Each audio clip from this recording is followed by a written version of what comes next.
My name is Natalie, and the day my life really began was the day my parents kicked me out like garbage on my own birthday. I had just finished a long day at work, dreaming about maybe getting cheap takeout food and a small, quiet celebration. Instead, I drove home and saw my clothes, my laptop, and my boxes all piled up on the front porch like they were throwing away old junk. My mom looked me straight in the eye and told me I was done living there. My dad stood next to her and didn't even argue. On my birthday, I remember my hands shaking as I realized they were serious. There was no surprise party waiting inside. No cake, no candles. Just my things on the porch and a cold message. I was out, and they were moving on without me. In that moment, every word I wanted to scream got stuck in my throat. My mom and dad kicked me out on my own birthday, and I said nothing. I just picked up my boxes, put them into my beat-up car, and drove away. No big fight, no dramatic goodbye. Just silence and the sound of everything I knew falling apart in my rearview mirror. I thought that was the worst thing they could ever do to me. But years later, after I fought my way back and finally bought my own home, they showed up at my front door, walked through my living room like they owned it, and calmly told me, "This is a family asset." If you want to know how the girl they kicked out on her birthday ended up owning the house they tried to steal, stay with me until the end. It happened on my 26th birthday, the one day you're supposed to feel like people are glad you exist. I finished my shift at the grocery store, feet hurting, smelling like spilled coffee, but still a little hopeful. On my break, I had bought myself a cheap cupcake from the bakery section, thinking that if no one else celebrated me, at least I would. Driving home, I imagined something small waiting for me. Maybe pizza boxes on the counter. Maybe a store-bought cake with my name spelled a little wrong. When I turned onto our street, I saw it. Not balloons or cars or decorations. Just my life piled on the lawn. My suitcases, boxes of clothes, a plastic bin with my old textbooks, my old monitor wrapped in a blanket. For a second, I thought maybe there had been a leak or some emergency. I parked badly, left the cupcake on the seat, and walked toward the house. My mom stood on the porch with her arms crossed. My dad stood behind her, eyes on the ground. My little sister, Jenna, sat on the steps, scrolling on her phone.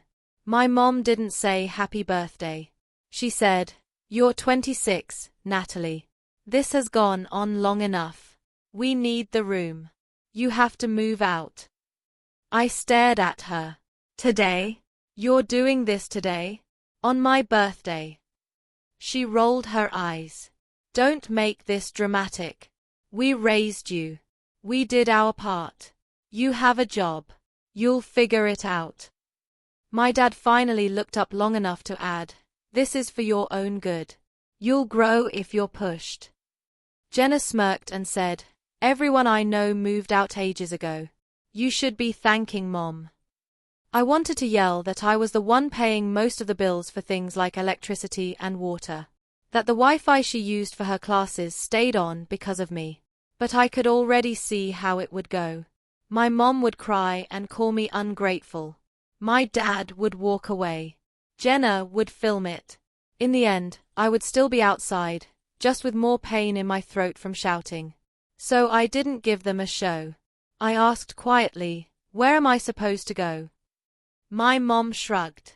"You're an adult. Stay with a friend. Find something cheap. Just don't expect to come back. We need to turn your room into something useful." Useful? As if I had never been. My mom and dad kicked me out on my own birthday, and I said nothing. I picked up a box, carried it to my beat-up car, and kept going until everything was loaded. No begging, no asking for another chance. Just the scrape of cardboard on concrete. I looked at the front door one last time and realized it wasn't my home anymore.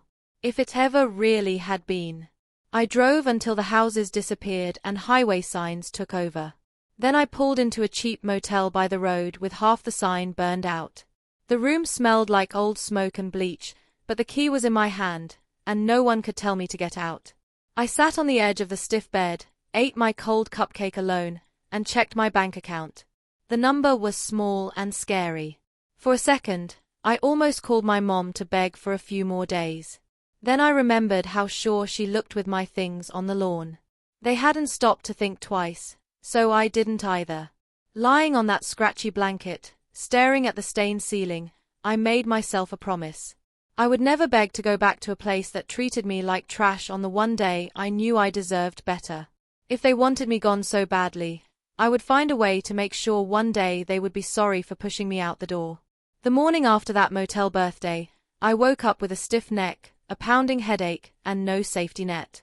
I checked my phone, half expecting a missed call from my parents. Some kind of apology. Or at least "What hotel are you at? Maybe we went too far." There was nothing.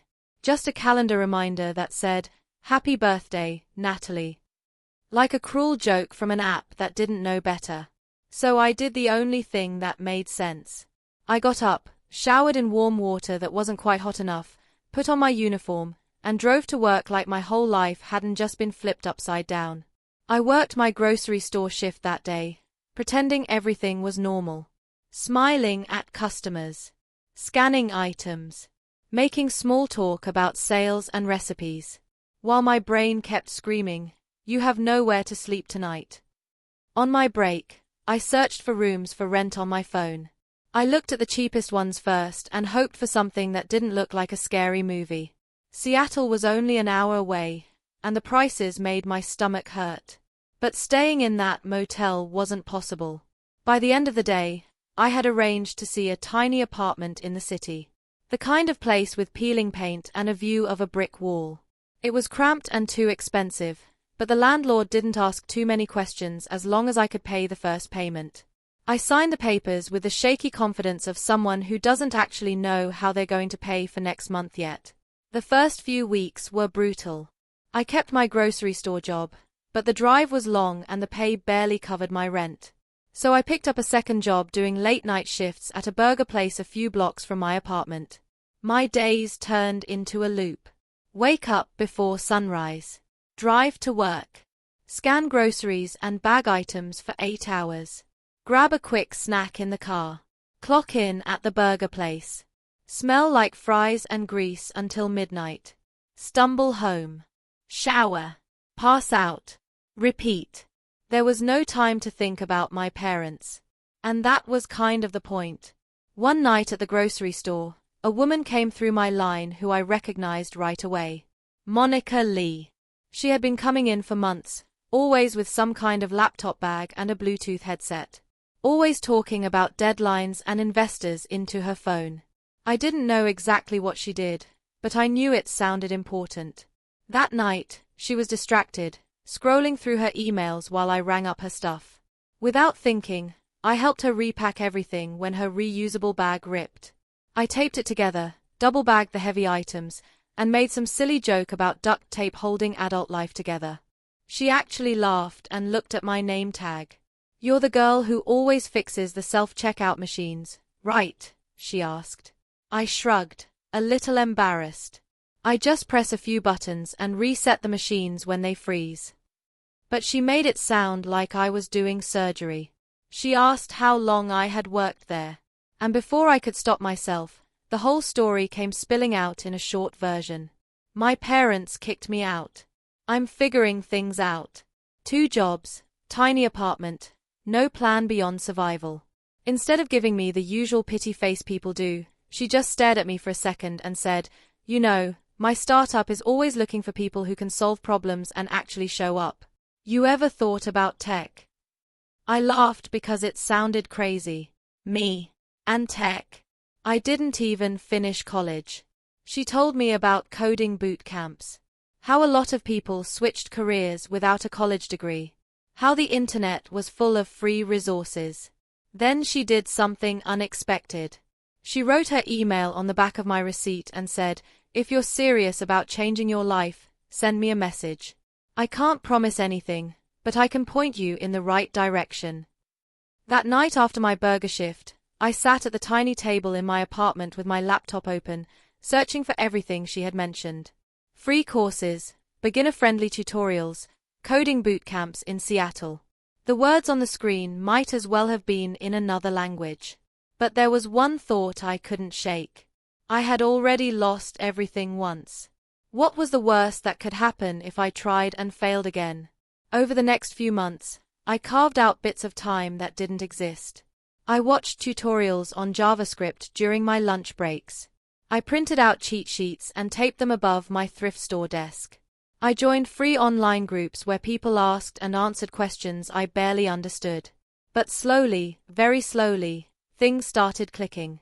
Late one night, after finishing a practice project, I finally worked up the courage to email Monica. I told her I was serious. I sent screenshots of my messy little websites, the ones I had built by copying tutorials line by line and then changing them a little. She wrote back, not with a job offer, but with something better. A link to a part-time coding bootcamp she recommended and a note that said, "If you get into this and commit, I'll talk to my team about an internship." I applied, thinking it was a long shot. Somehow, I got in. My schedule became crazy. Grocery store in the morning. Burger place on fewer nights because I needed time to study. Boot camp classes in the evenings and on weekends. I lived on ramen, black coffee, and the occasional free meal when the burger place had mistakes. My friends stopped inviting me out because the answer was always, "I have to work or I have to study." There were so many nights I felt stupid and behind, staring at error messages until my eyes burned. There were days I wanted to quit, especially when my body felt like it was giving up before my brain did. But every time I thought about dropping out, I saw that pile of my belongings on my parents' lawn again. I heard my mom saying, "You'll thank us one day." I decided if I was ever going to thank them, it would be for thinking I couldn't do it. A year later, I finished the boot camp. I wasn't some genius coder, but I could build things that worked. Monica set up an interview with her startup, and for the first time in my life, I sat in a conference room in real clothes instead of a polo shirt with a name tag. I talked about problem solving and dealing with frustrated customers from the grocery store, late-night teamwork from the burger place, and grit from balancing it all with learning something totally new. They hired me as a junior front-end developer. The pay was more than both my jobs combined, and there was a clear path to grow. When the offer email hit my inbox, I stood in the middle of my cramped apartment and just stared at it. The girl who had packed her life into a motel room on her birthday was now being asked to join a tech company in Seattle. I didn't cry. I didn't call my parents. I just whispered to myself, "You threw me out to make room for Jenna and her future. You wanted me gone so badly. All you really did was give me the space to build my own." When I started at the startup as a junior developer, I felt like I didn't belong in my own life. The office was in downtown Seattle, all glass windows and cold brew coffee on tap. The kind of place I used to imagine only existed in movies. The first few months, I kept expecting someone to walk over, tap my shoulder, and tell me they had made a mistake. That I was supposed to be back at the grocery store asking if customers wanted paper or plastic. Instead, I kept showing up. I asked questions that felt dumb. I stayed late to fix bugs. I watched how the senior developers solved problems and copied their habits. I took notes on everything. Monica never treated me like a charity case. She gave me real work and real feedback. Sometimes sharp enough to sting, but always followed with, "You can do better than this, and I know it." Slowly, my code broke less and my confidence grew more in the right places. A year passed. I moved from junior to mid-level. I got my first raise, then another. For the first time, my bank account wasn't a constant emergency. I still lived in that tiny apartment for longer than I needed to, partly because I was scared the good streak would end, and partly because I was used to squeezing myself into small spaces. But one day, my lease notice came with a rent increase that made my eyes widen. I sat at my little table with a spreadsheet open, listing out my income, my expenses. And something wild started forming at the edge of my mind. What if instead of paying more for that showbox, I put this money into something I actually owned? The idea of owning anything bigger than a thrift store couch felt like fantasy. But I couldn't shake it. I started listening to personal finance podcasts on my drive to work. I learned what a credit score really meant. What a down payment actually looked like in numbers, not just vague adult talk. I looked at my online accounts and realized something crazy.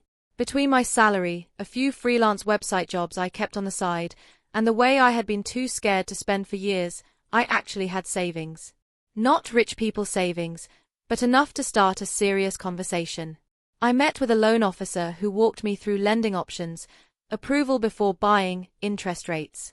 It felt like he was speaking another language, but I kept asking questions until the numbers lined up into something I understood. "You're in a much better position than most people your age," he said. I thought about my parents telling me I was a burden, that I would never grow if they didn't push me out. I didn't say it out loud, but there was a part of me that wanted to frame that email and nail it to their old front door. I spent weekends looking at places in different neighborhoods. Some were way out of my price range, staged with perfect fake families in the brochures.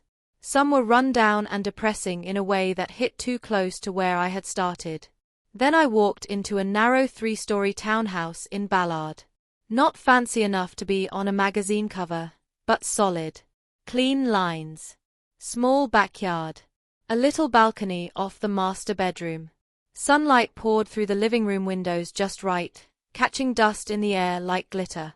The kitchen was open with enough counter space to cook real food instead of just microwaving whatever was on sale. Upstairs, there was a bonus room that could be an office or a guest room. Or maybe, just maybe, a space where I could build something entirely my own. I stood there listening to the quiet. And for the first time since leaving my parents' house, I felt what home could feel like when it didn't belong to someone who could kick me out whenever they wanted. I made an offer. The negotiations felt like a game I hadn't been trained for, but my agent guided me through. When I got the call that my offer was accepted, I was sitting at my desk at work staring at a bug report. I had to step into the stairwell to catch my breath. The girl who once counted change to afford a motel room was now about to sign papers that would put her name on a property deed. On closing day, I sat in a boring office signing stack after stack of documents. Every time the pen hit paper, I remembered a different version of myself. The kid sneaking grocery store sushi into her bedroom. The cashier with aching feet. The girl wrapping her belongings in blankets on the lawn while her family watched. Each signature felt like a line separating me from that past. When it was done, the woman across from me slid the final folder away and said, "Congratulations, homeowner." Walking into the townhouse with my own keys was surreal. There was no furniture yet. Just echoing rooms and bare walls that smelled like fresh paint and possibility. I lay on the living room floor that night with a single pillow and a blanket, staring up at the ceiling. Listening to the hum of the city outside and the deep quiet inside. No one could come in and tell me I was taking up too much space. No one could decide my room was needed for someone else. This place had my name on it. Over the next months, I built a life inside those walls. I bought a couch that didn't come off the curb. I set up a proper desk with a real monitor in the spare room and called it my office. I invited a few friends from work over, cooked for them, laughed too loudly, and nobody complained about noise. On nights when the sky was clear, I would stand on the small balcony with a mug of tea and look out over the neighborhood, thinking about the path from that roadside motel to here. I started sharing pieces of my story online. Not to complain about my parents, but to talk about getting kicked out, hitting bottom, and fighting my way back. People started responding. Strangers messaged me saying they felt seen. That their own families had pushed them out in different ways. For the first time, my pain felt useful to someone other than me. I thought the story might end there. Kicked out on my birthday. Fought my way up. Bought a house. Neat little ending. But life isn't a movie. And apparently, my parents didn't like being written out of my ending. One quiet Sunday afternoon, I was in the kitchen unpacking groceries, humming to myself when my doorbell rang. I didn't think much of it. Maybe a package. Maybe a neighbor. I wiped my hands on a towel, walked to the front door, and looked at the camera screen out of habit. When I saw who was standing on my porch, my stomach dropped. My mother. My father. And my sister.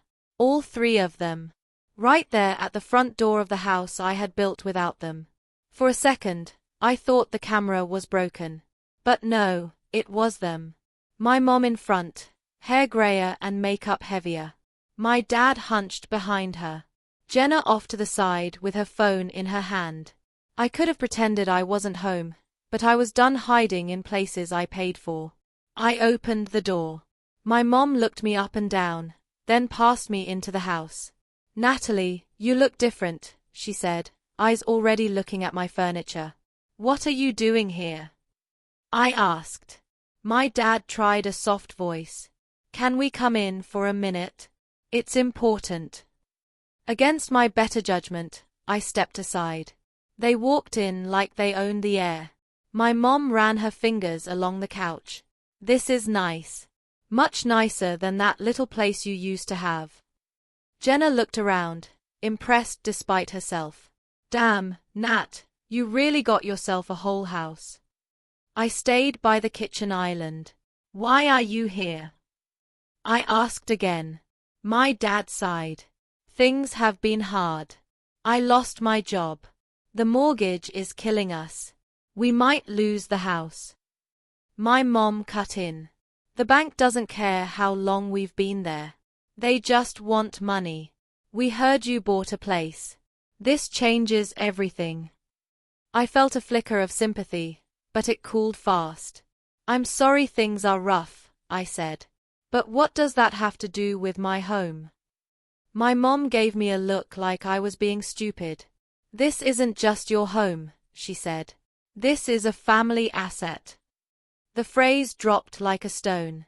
"Excuse me," I said. She pointed at the walls. "We raised you. Roof, food, clothes.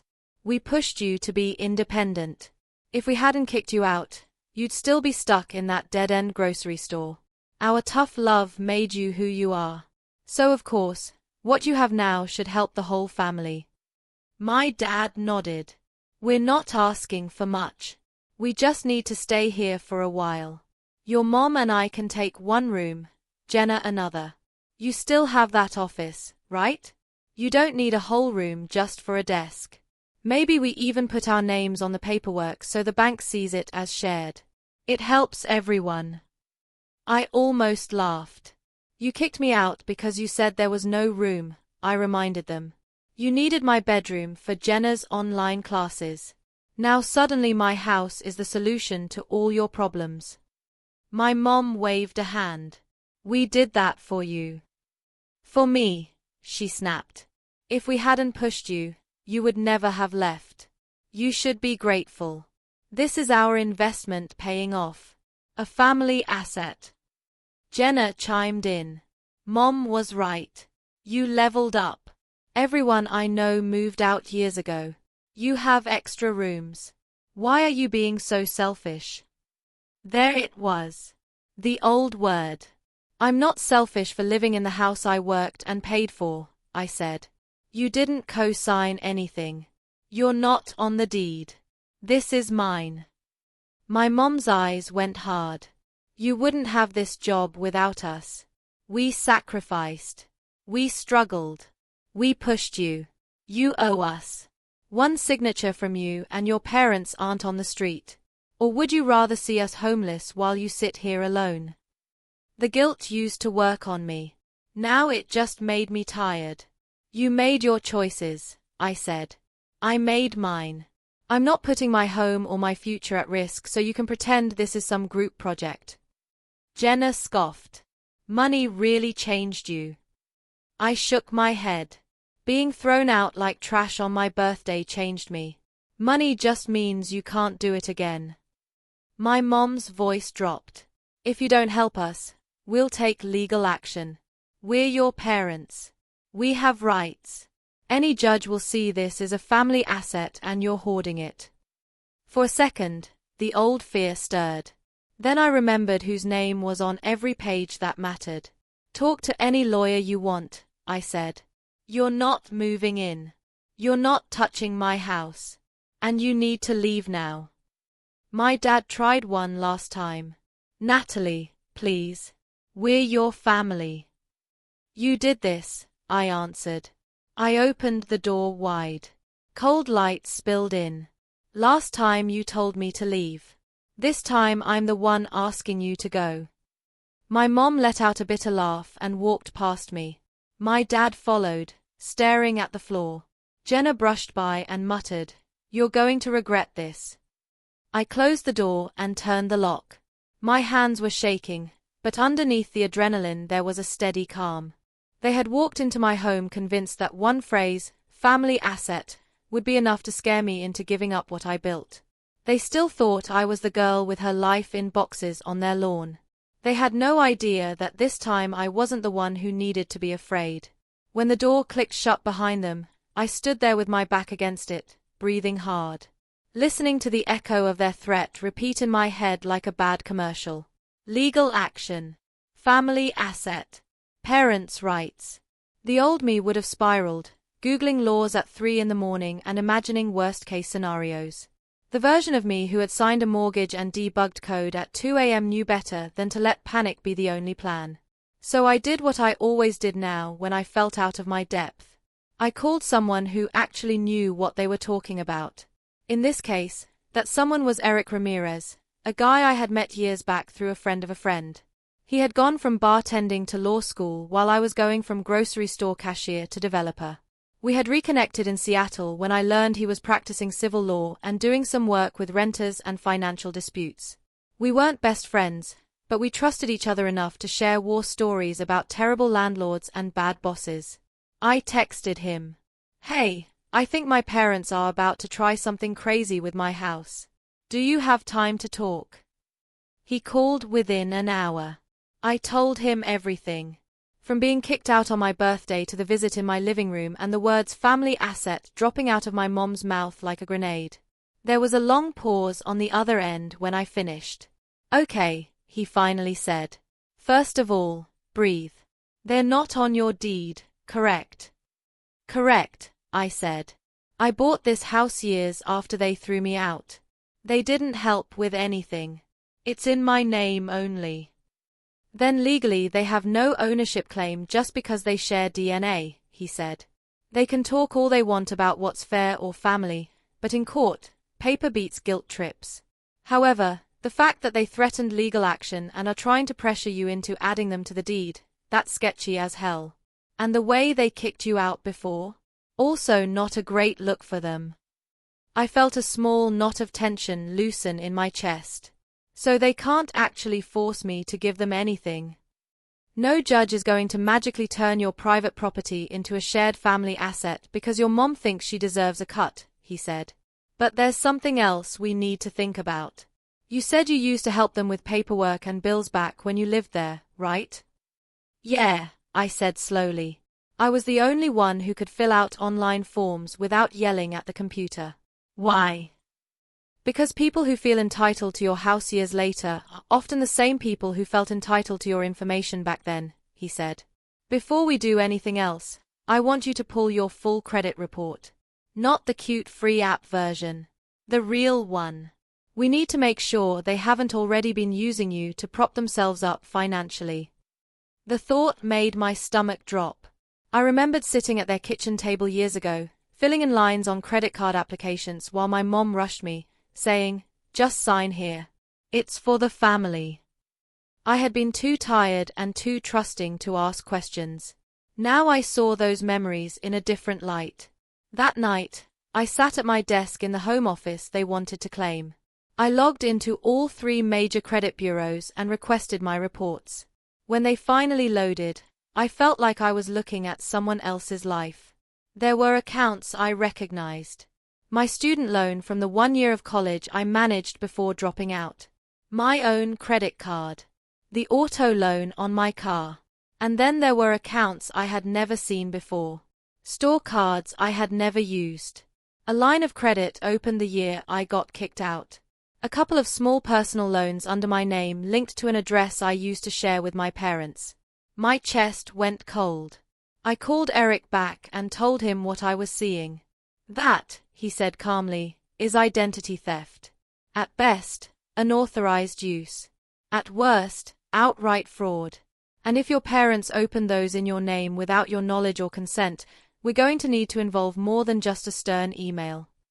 Over the next few weeks, my life became a weird mix of normal and surreal.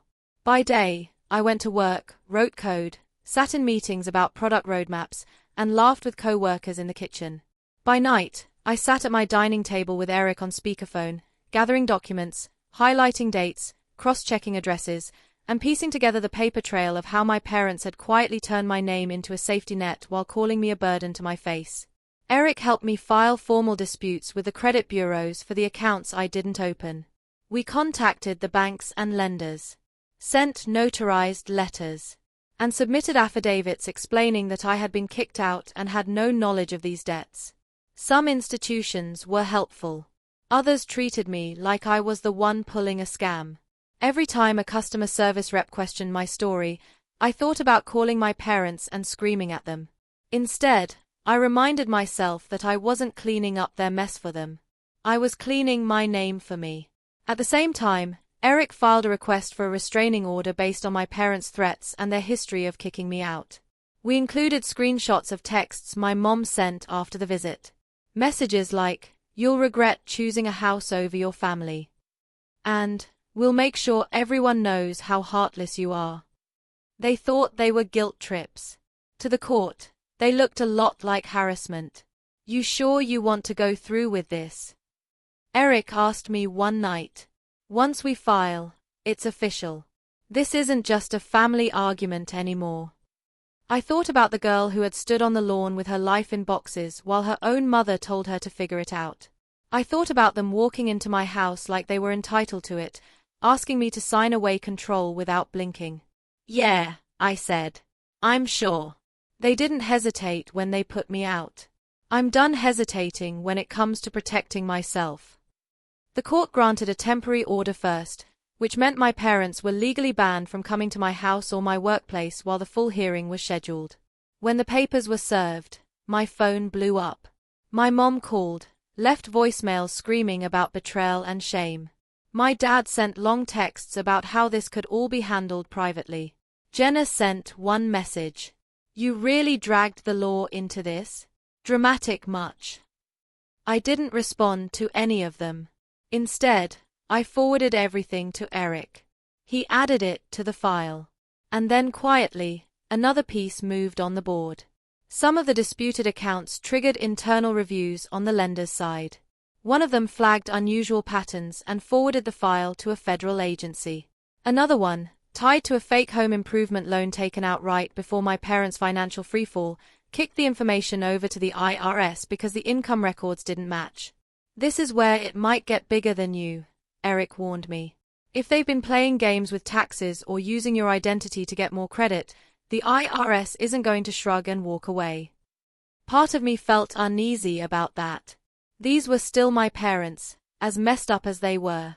The idea of them facing an investigation made my stomach hurt.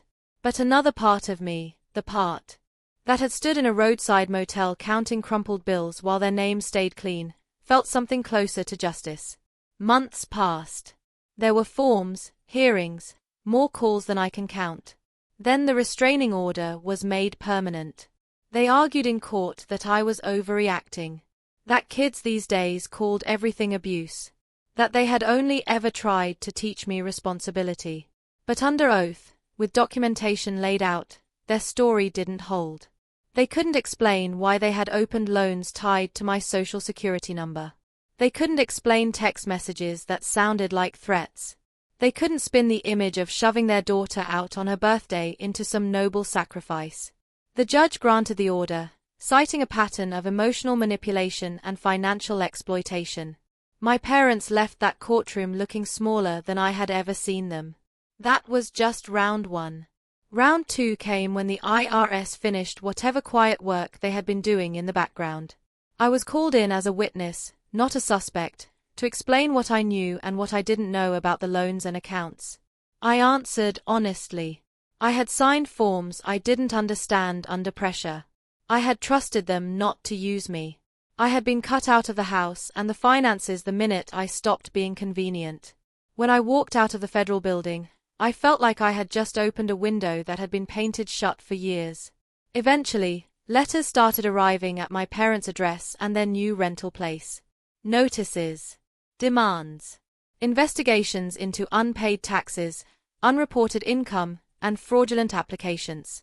Their old house, the one they had thrown me out of to make space for my sister, was seized and sold to cover part of what they owed. The irony didn't escape me. The house that had been their fortress, their symbol of superiority, was now gone because of their own choices. Without that house, without good credit, without the steady job my dad had lost, their options shrank fast. They moved into a small apartment on the edge of town, then into something even smaller when the bills kept coming. My mom went from bragging on Facebook about her perfect family to posting vague rants about ungrateful children and corrupt systems. Pointed, but never detailed enough to admit what actually happened. My dad picked up odd jobs doing whatever he could. Pride swallowed whole. Jenna, who once sneered at me for working in a grocery store, ended up folding clothes in a retail chain during the day and doing delivery app runs at night. Complaining online about how the world was unfair. I knew all this not because I stalked them, but because people sent me screenshots asking, "Is this about you?" I never answered publicly. Instead, I told my side of the story in a way that didn't name them, but didn't hide what happened either. I talked about parents who use guilt as a weapon. About families who feel entitled to their adult children's success while never owning the harm they caused. I talked about being kicked out on my birthday. About sleeping in a motel. About learning to separate love from loyalty to people who kept hurting me. The more I shared, the more I heard from others who had lived variations of the same story. It turned out I wasn't special. That was strangely comforting. One night, months after everything had settled legally, I was sitting at my kitchen table with my laptop open when another email from a lender came in. "We have completed our investigation," it read. "We have determined that you are not responsible for the debts in question. These accounts will be removed from your credit report." I stared at the words for a long time. My name, the one they had signed on forms like it was theirs to use, was finally clean. My house was safe. My future was mine. I thought back to my mom standing in this very kitchen, declaring that this place was a family asset. In a way, she had been right. But not in the way she meant. Their part of the story ended in courtrooms and collection notices. In small apartments and smaller lives. Mine was just getting started. For the first time, the scales felt even. They had pushed me out. Used me. Tried to lay claim to what I built. And in the end, all they really did was give me the distance and the motivation to build a life they couldn't touch. In the quiet that came after the lawyers and letters and courtrooms, I started to realize something uncomfortable. Winning doesn't bring back what you never had. There was no moment where my parents suddenly understood. No tearful apology. No neat reconciliation. They kept telling anyone who would listen that I had ruined their lives. That I had chosen a house over my own blood. I used to replay that accusation in my head, wondering if there was any version of this story where I could have helped them without destroying myself. But every time I walked through my front door, dropped my keys in the bowl by the entryway, and felt the solid weight of my own safety, I knew the answer. They had spent years teaching me that love meant sacrificing myself for their comfort. Cutting them off was the first lesson I ever wrote for myself. My life started to fill with new kinds of people. Co-workers who checked on me when I looked tired. Neighbors who brought cookies when I shoveled their side of the sidewalk. Friends who crashed on my couch, not because they had been kicked out, but because we were up too late laughing to bother driving home. On Wednesday nights, I hosted a small group at my dining table. A mismatched circle of people who had their own stories of families that hurt more than they helped. We didn't sit around bashing our parents. We compared notes on boundaries. We talked about therapy. About savings accounts. About the first time each of us realized we were allowed to say no without providing a full essay of reasons. My house became exactly what my parents had tried to claim it was. Not a family asset, but a safe place where people could land, rest, and then launch again on their own terms. Sometimes late at night, I would stand in the doorway of the spare room that they had wanted for themselves and just look at it. The neatly made bed. The shelf of books. The desk where I sometimes wrote. I could almost see two timelines layered on top of each other. In one, my parents were in there slamming doors, complaining about everything I did wrong, turning my home into another place I tiptoed through. In the one I chose, that room stayed open for the version of me who needed it most. And for anyone else who needed proof that starting over was possible. I won't pretend it's easy to choose yourself over your family. It's one of the hardest things I've ever done. There are still holidays where I feel a sting scrolling past pictures of big smiling families around long tables. But I've learned something important. Blood isn't a free pass to hurt you over and over again. Being related doesn't give someone automatic rights to your time, your money, or your home. Love without respect is just control dressed up in prettier words. My parents used to say I would thank them one day for kicking me out. I don't thank them for the cruelty or the lies. But I can admit this much. The day they threw me out on my birthday was the day I stopped living in their story and started writing my own. If you're listening to this and recognizing pieces of your life in mine, I want you to know, you're not crazy. You're not ungrateful. And you're not alone. You're allowed to protect yourself.